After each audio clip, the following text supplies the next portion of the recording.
नमस्कार दोस्तों, जय माता रानी की। दोस्तों, एक भावनात्मक और ऐसे से बड़ी कथा। दोस्तों, रात का अंतिम पहर था। अयोध्या की धरती पर सन्नाटा पसरा था, पर सूर्य की लहरें किसी भूले हुए गीत को गुनगुना रही थी। चांद की चांदनी सूर्य के जल पर पड़ती तो ऐसा लगता जैसे कोई देवी अपनी करुणा आंखों से हजारों वर्षों की पीड़ा कह रही हो। किंतु क्या आपको पता है इस निर्मल बहती नदी को श्रापित क्यों कहा गया? क्यों इसे इतना पवित्र मानते हुए भी इसका जल पूजा में अर्पित नहीं किया जाता? और क्या आपने कभी सुना है कि इस नदी का जन्म किसी पहाड़ से नहीं बल्कि स्वयं भगवान विष्णु के आंसुओं से हुआ था? हाँ, ये कोई साधारण कथा नहीं है। यह है उस माँ की कहानी जिसने अपने ही आराध्य को अपने हृदय में समा लिया, जो सहती रही संसार के ताने पर कभी कुछ कहा नहीं। आज वो माँ बोलेगी, आज सूर्य मैया की चुप पीड़ा की कथा कहेगी। एक राज्य जो सदियों से जल में बहता आ रहा है। प्राचीन समय की बात है। वो समय जब सृष्टि के पहिए पर अधर्म का धूल जमने लगा था। धरती डोलने लगी थी अपने ही बोझ से। असुरों के अत्याचार, पाप की लहरें और धर्म का हास चरम सीमा पर था। देवता असमंज में थे। पृथ्वी माता कहरा रही थी। वे सभी पहुँचे वैकुंठ भगवान विष्णु के द्वार पर। भगवान विष्णु सिंहासन पर बैठे थे पर मौन थे, आंखें बंद।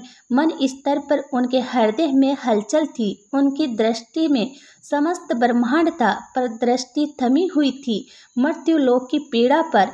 और फिर एक क्षण ऐसा आया जब उनकी पलकों ने कांपा और दो आंसू बिंदु उनके नेत्रों से लुढ़क पड़े। वो आंसू धरती पर गिरे और जहाँ गिरे वहाँ से एक जलधारा फूटी, शांत निर्मल मधुर संगीत सी बहती हुई।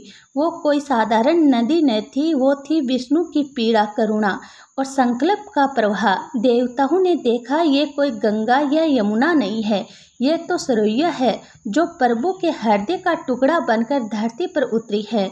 एक भविष्य की माँ जो राम को अपनाएगी। विष्णु मुस्कुराए और बोले, ये सूर्या एक दिन मेरी लीला का साक्षी बनेगी। ये नदी मेरे राम रूप को अपने आंचल में समेटेगी और जब मैं पृथ्वी से विदा लूँगा, यही जल मुझे वापस वैकुंठ ले जाएगा। तब से सूर्या केवल जल नहीं रही, वो अपनी एक माँ, एक मार्ग, एक मोक्ष की धारा। वो न कभी गंगा जैसी प्रसिद्ध हुई, न यमुना जैसी प्रिय, क्योंकि उसका स्वर करुणा का स्वर था।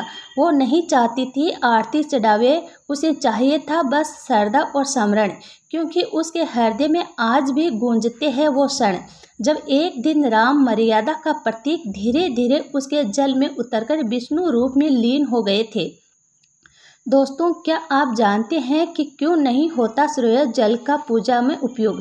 क्योंकि जिस जल में स्वयं भगवान समाये हो, उस जल से पूजा नहीं होती। वहाँ केवल आंखें झुकती है और आत्मा नम होती है। सूर्या मैया श्रापित नहीं है, वो तो उस माँ की तरह है जिसने अपने पुत्र को खोया पर मौन रहकर उसे दिव्यता की ओर विदा किया। सूर्या नदी कोई सामान्य नदी नहीं है, वो भगवान विष्णु के हृदय का बहाव है।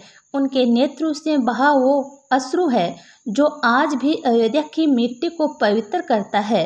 क्या आप जानते हैं कि सूर्या मैया की गोद में ही राम लल्ला का अंतिम वास क्यों और कैसे हुआ?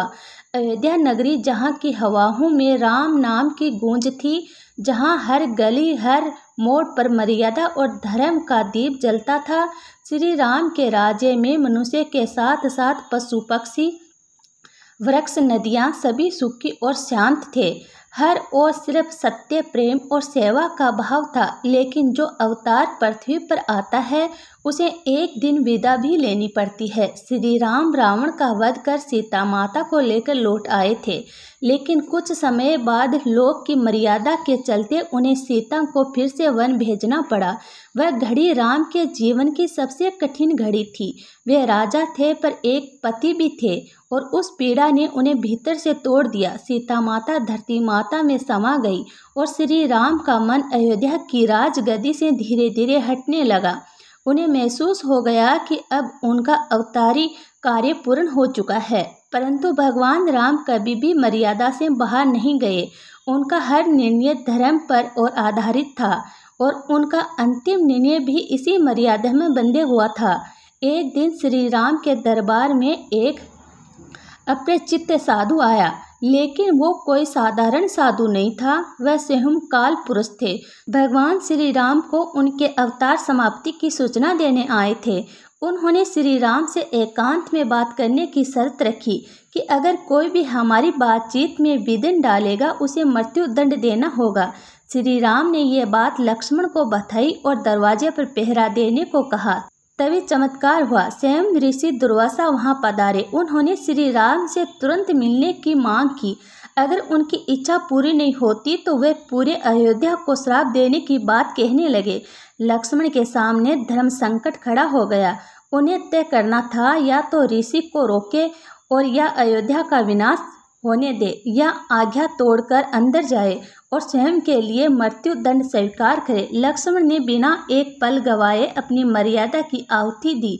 वे अंदर गए और श्री राम को ऋषि दुर्वासा के आगमन की सूचना दी। श्री राम के सामने अब राजधर्म और भ्रात प्रेम आमने सामने खड़े थे। आंसू उनकी आंखें में भर आए, लेकिन वह राम थे जिन्होंने सीता को भी लोक मर्यादा के लिए वन भेजा था। वे लक्ष्मण को कैसे रोकते, पर उन्होंने मृत्यु दंड देने का बजाय एक और रास्ता चुना। श्री राम ने लक्ष्मण से कहा, भाई तुम अब इस लोक में अपना कार्य पूर्ण कर चुके हो, अब समय है अपने परम स्वरूप में लौटने का।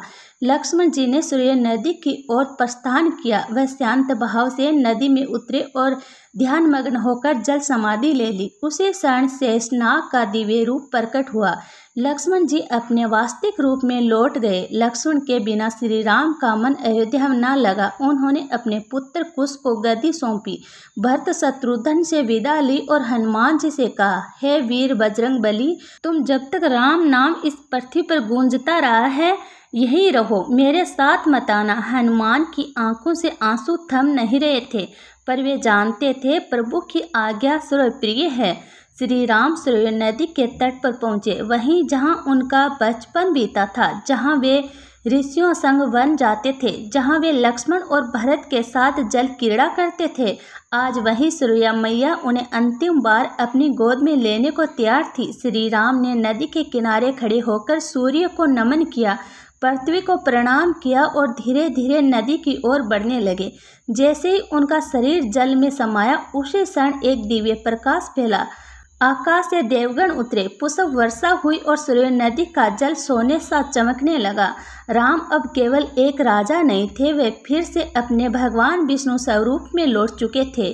दोस्तों, आइए अब जानते हैं कि सूर्या मैया श्रापित या साक्षी। लोग कहते हैं सूर्या मैया श्रापित है क्योंकि उन्होंने श्री राम और लक्ष्मण को अपने जल में समा लिया, पर सच्चाई यही है, सूर्या मैया साक्षी है उस त्याग की, उस मर्यादा की, उस अवतार की जो धर्म की रक्षा के लिए आया था।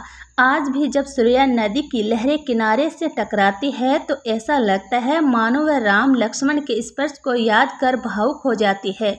श्री राम का जीवन केवल एक कथा नहीं बल्कि एक मार्ग है, मर्यादा, धर्म, त्याग और प्रेम का।